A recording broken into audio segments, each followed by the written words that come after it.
In Mass Effect 2, you are Commander Shepard. The choices you make not only affect the story, but the entire gameplay experience. No two players will experience the same thing. Shepard always has tough decisions to make. We established that in Mass Effect 1, but in Mass Effect 2, the decisions he's making become even bigger, and they're starting to affect not just him, but all of humanity. Commander Shepard is, of course, a hard-bitten, ruthless individual. You're working too hard.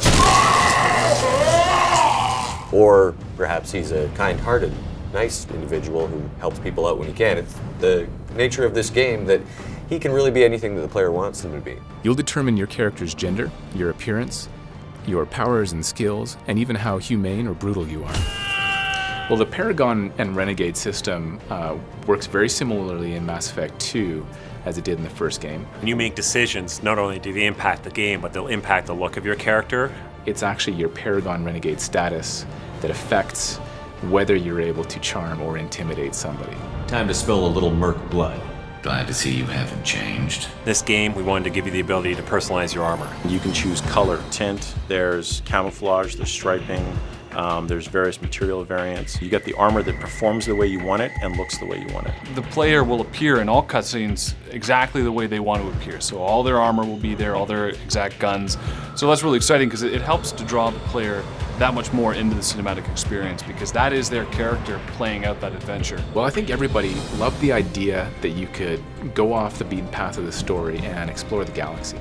In Mass Effect 2, you're actually burning fuel. When you actually get there, you feel like you've really gone somewhere far away. Scan planets by moving the scanner around, turning the planet.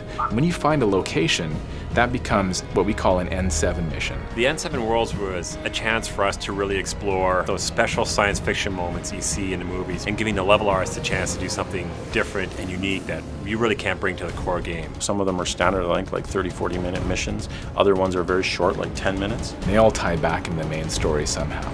They relate to the Collectors, they may relate to the Reapers, ongoing stories with various mercenary groups, Cerberus. These things are all kind of woven through the expanded galaxy. They're optional. You don't have to go out and do these things. But because the idea of Mass Effect 2 is getting ready for a suicide mission, you want to make sure that you have all the upgrades that you need.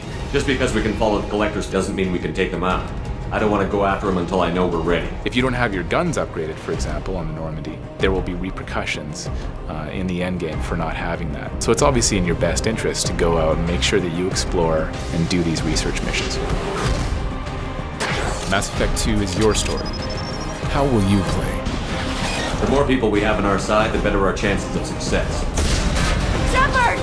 We need to keep building up the team. It's your call, Commander. Whatever you decide, we're with you.